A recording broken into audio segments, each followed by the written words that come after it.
যা হওয়ার ভালোই হয়েছে। এই মিউজিক টিউজিক আর করতে হবে না। চলো না আমরা আবার নতুন করে সব শুরু করি। কি অবস্থা, কেমন আছো? কবে ছাড়বে এসব? মানে আসতে না আসতেই তুমি আবার শুরু হয়ে গেলা। কফি? থ্যাঙ্কস।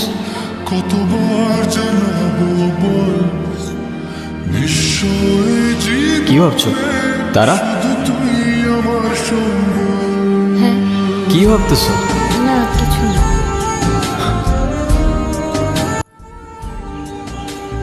হইছে, ফেলে দিলা কেন? না, কফিটা একদমই ভালো হয়নি। তাই বলে ফেলে দিতে হয় নাকি? করে বানাইছো এটাই তো অনেক না? অডিশনের জন্য কল দিছে? হ্যাঁ, তুমি জানলা কি করে?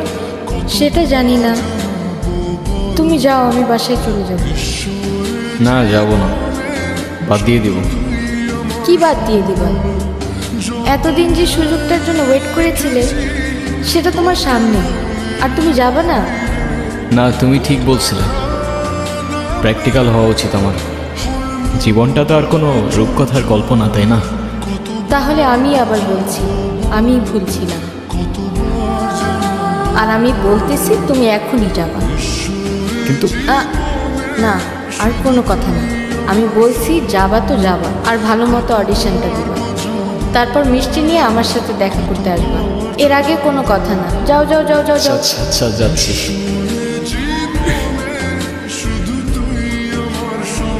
রোহান,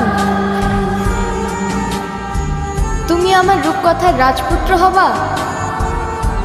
হ্যাঁ, আর তুমি হবা আমার রূপকথার রাজকন্যা। হয়তো এই গল্পটা কোনো রূপকথা কিংবা শুধুমাত্র তারার একটা ভ্রম, তবে জীবনটা তো আর কোনো রূপকথার গল্প না। কিন্তু কাছের মানুষগুলো যদি আপনার সাথে সবসময় ছায়ার মতো থাকে, জীবনটা রূপকথার চেয়ে কোনো অংশে কমও যায় না। আবার ওইখানে কবির লেখা সেই 4টা লাইন খুব মনে পড়ছিল। কখনো ঘোড়ায় চড়ে হাতে নিয়ে তীর, ঘুরে আসি সেই দেশ চম্পাবতীর।